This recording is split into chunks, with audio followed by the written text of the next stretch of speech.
Welcome to Travel Market Life, your companion for industry insights and professional business development.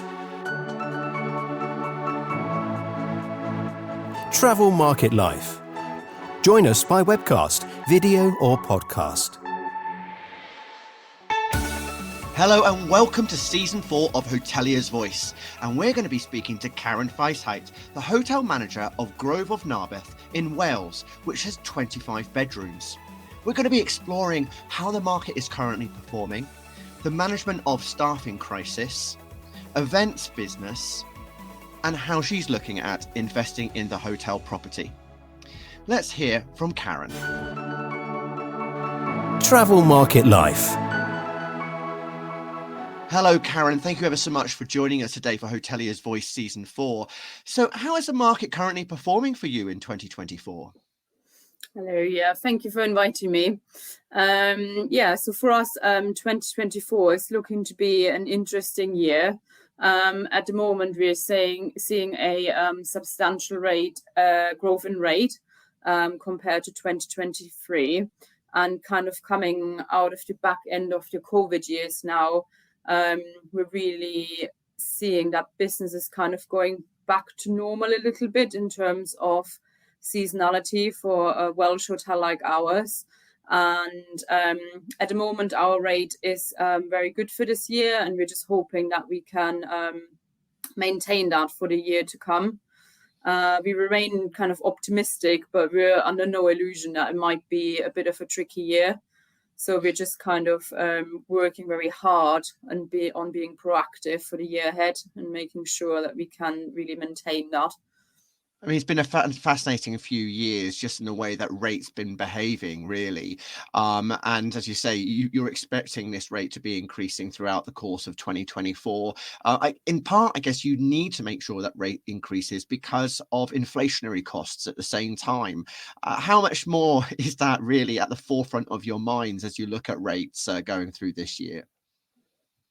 It is, but we're also kind of looking at making sure that what we have currently on the books in terms of the rate that we have got ahead, that we can maintain that is very important to us, especially the way that bookings have been behaving, a lot of more last minute business. So it's kind of quite tricky to predict and forecast. So we really need to make sure that what we've currently got on there, we can keep. So we're hoping there's a few different things that might affect us in terms of that for this year. We have got quite good overseas business on the books. And in the last few years, it was a bit tricky because the Americans weren't quite confident yet to travel. But it's looking quite positive for this year.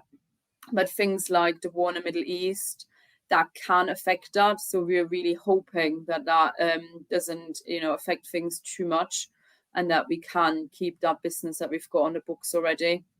I mean, it's been interesting, particularly around booking patterns, because I think last year was really the first proper year after a couple of years. This year, we're starting to embed again, but some hoteliers are particularly noting that things are very different to the past. You referenced the fact that you're getting back into some seasonality there in Wales. Are there any two or three things that you're noticing is particularly different for 2024 than, say, pre-pandemic or your typical patterns you expect to see?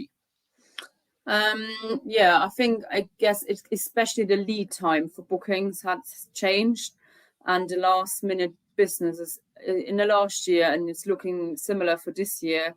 People are a little bit worried to commit almost in booking, unless they really are sure that they can travel, they don't book anything.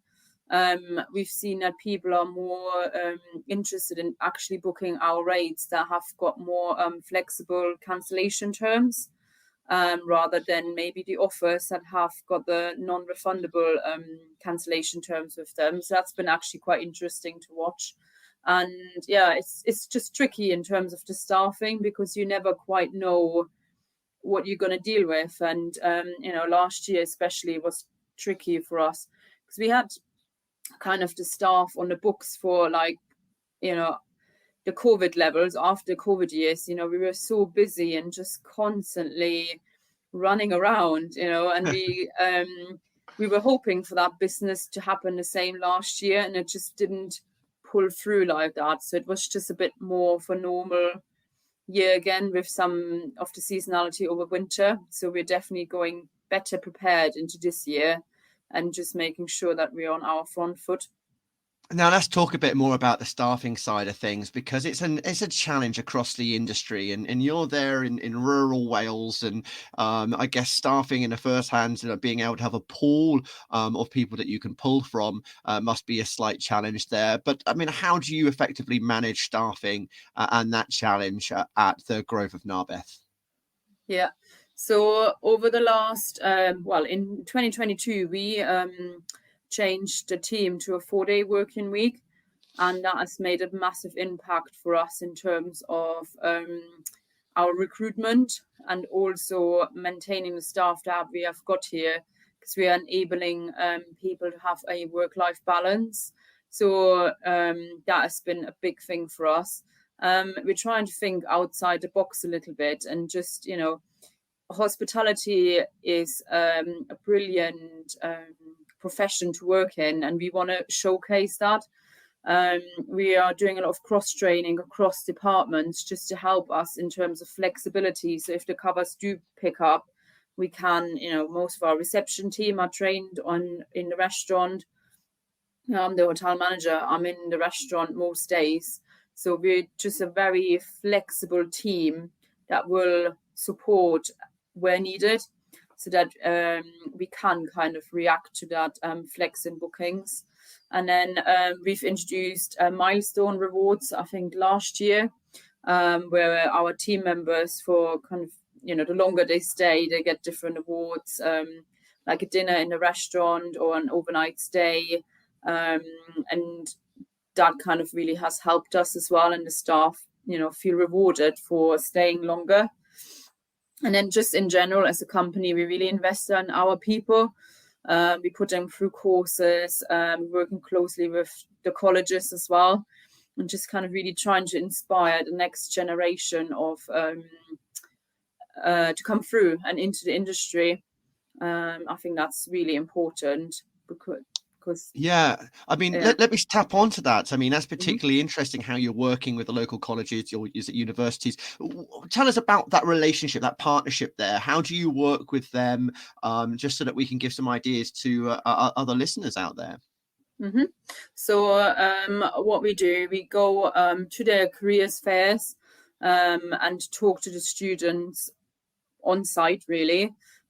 Douglas Baelish, our head chef, he goes in a college and sometimes cooks with them, and we invite them to the hotel as well, first of all for show rounds, but then we also have placements here at the hotel, and just really show them and inspire them how brilliant our profession is, and what a brilliant industry, you know, just in terms of showcasing them what's possible and what's so special about it.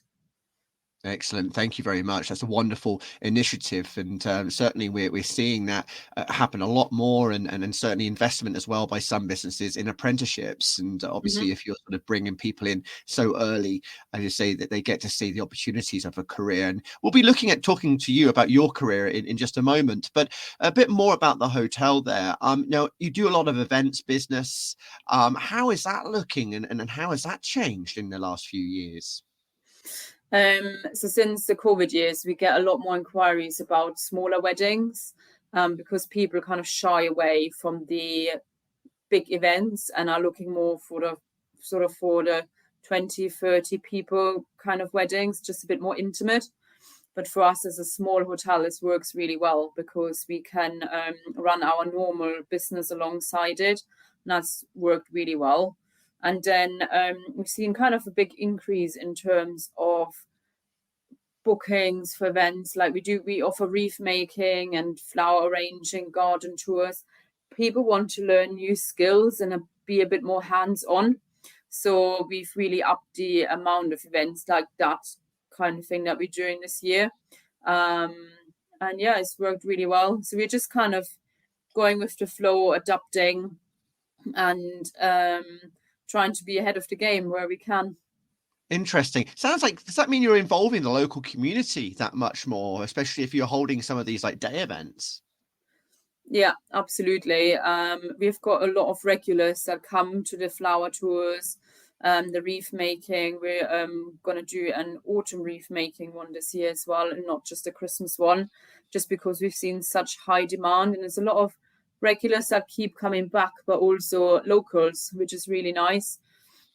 And it just engages them a bit more with us and our property and the gardens, and just to see it throughout the year. And we are doing a course called Gardening for Beginners this year, just for people to come in and learn, see the garden, engage with what we've got here. We've got such beautiful gardens and grounds that we really want to share and engage with the community. It's a great way of being able to market exactly what you have, isn't it? So that sounds wonderful. And talking about, you know, sort of operations and managing a hotel. I mean, one of the things that we've particularly seen over the last few years is this necessity to invest in technology, the digitalization, the guest journey, and how they're expecting sort of digital services or digital bookings and reservations and all that. Like, what investments and developments have you been making at the Grove of Narberth in that area? So for us, we've made a big investment into our bedrooms. So since literally last year now, our full hotel has been refurbished. All of our bedrooms are up to the same standard. We built a housekeeping facility building so that our housekeepers just have got more space. We're a very old building that was never really originally built to be a hotel. It was a family home, so storage and that kind of infrastructure is always, we're always looking for more storage and things like that. So that was really key for our housekeeping team to be able to work more efficiently. And we have joined an initiative called Hotel for Trees. So that is kind of on the sustainability side from us. They plant a tree for every guest that kind of skips a service of their room. So for us, that means, we save on the towel replacement and things like that.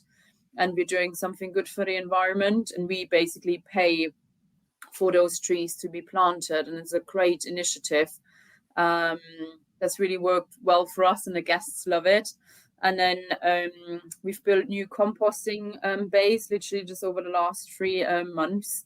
And we're kind of just trying to future-proof our property in terms of sustainability and keep on reducing our waste. So we're just kind of trying and challenge our thinking almost, constantly to keep evolving.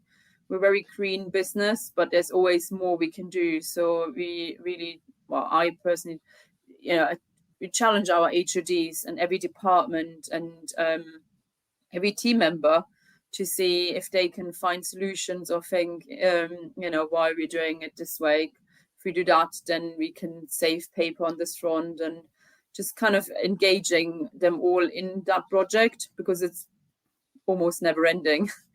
But I can imagine. Yeah, I spoke to the Lamington Group recently, particularly around the area of sustainability and what they were doing and how they work with their suppliers. Where's your considerations had to go there? Because it's difficult, isn't it, I guess, to find the suppliers that match your sustainability goals and to make sure it's all in keeping with what you want to say as a brand.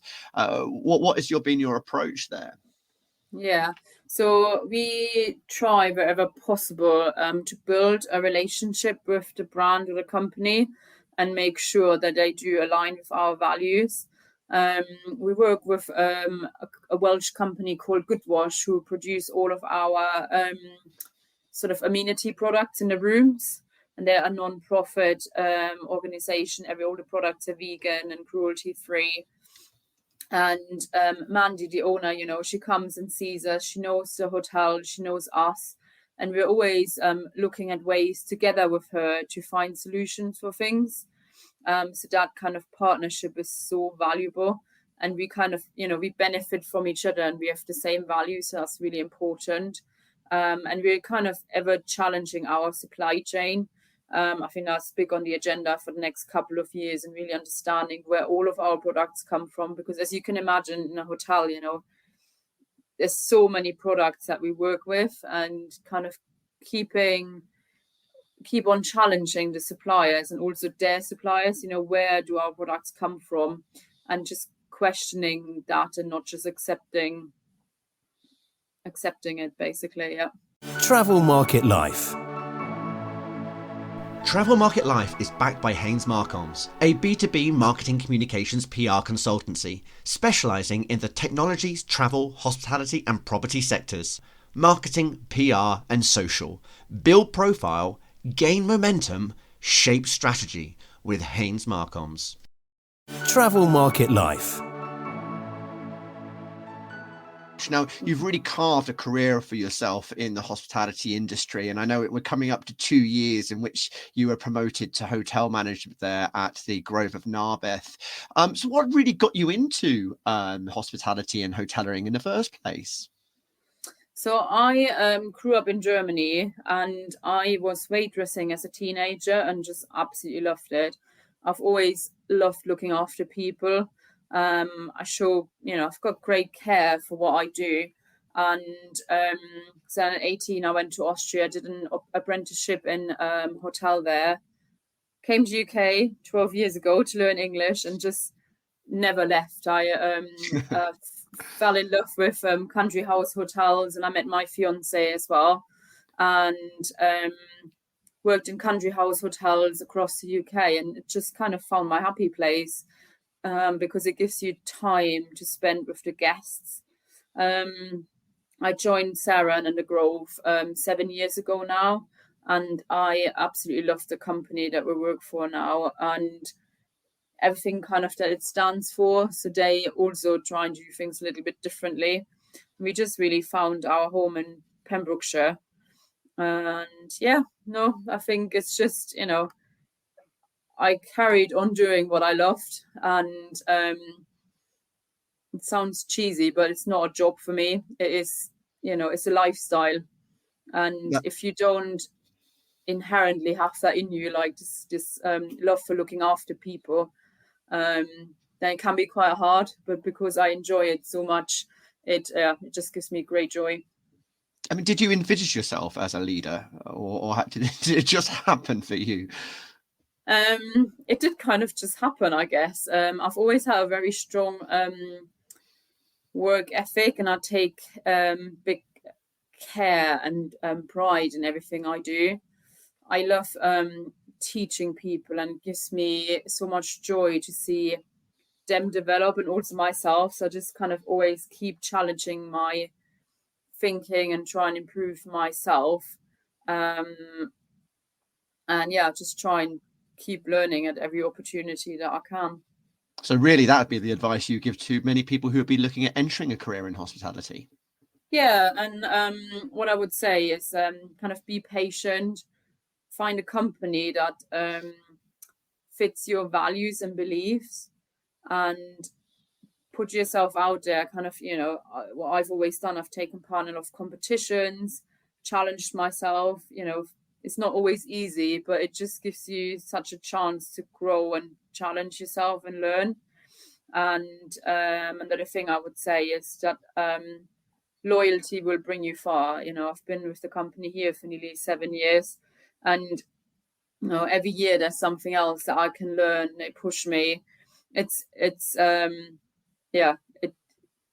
just was really the right kind of company for me to join, because they really just align with my values in terms of the care that they show for their people. That's excellent. I mean, I was going to ask you, what the industry could potentially be doing to make it more of an attractive place to work. And you started off our interview really talking about sort of the benefits and the way you attract staff. The industry, but that's obviously Grove of Narberth, and you have a little bit more control over that because it is an independent, privately owned hotel. So, what would you say to the wider industry about what they need to be thinking about to get more people coming into the hospitality sector? So a few things I would say is just look after your people. If you care for them, they will care for your business and your guests. And that is something we see day in, day out. Invest in the next generation. And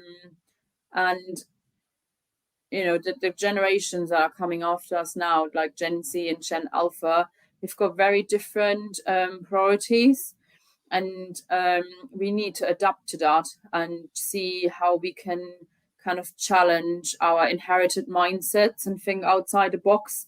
Just because I've learned to do something a certain way doesn't mean that it's going to work for the generation after me. So I think that is, just kind of challenging that mindset. And one big thing for me is lead by example. Very important for us is a work-life balance, and that is exactly for those generations coming after us so important. And I try and lead by example on that front. It's not always easy because hospitality is what it is. But if I don't challenge myself in that thinking, I can't change it for the people coming after me. So I sometimes feel guilty about working 4 days a week, but I always say that to my manager, I need to get over my own guilt of that to make it easier for the people coming after me. And just support and teach your staff, because that is honestly the greatest joy, and they will give you the loyalty back, which I think, that is very important for us to keep hold of the right people. Wonderful positive note to end on. Karen, thank you ever so much for joining me today and talking about your career, the hotel, and what's happening in the market right now. Perfect. Thank you so much for having me. So that was Karen Weisheit, the hotel manager at Grove of Narberth, talking to us as part of season 4 of Hoteliers Voice. Don't forget to check out the rest of the seasons of Hoteliers Voice on www.travelmarket.life, and the latest episodes coming to you through LinkedIn or on your podcast channel. Don't forget, you can also leave a review. We'd love to hear from you and hear what you have to say. And if you'd like to be part of our panel groups or feature on Travel Market Life, please get in contact with us. For more, go to Travel Market Life. The music sensation by Zach Nelson is reproduced under license from Storyblocks. Travel Market Life is a Haynes Marcoms digital marketing agency production, serving the travel and technology industries.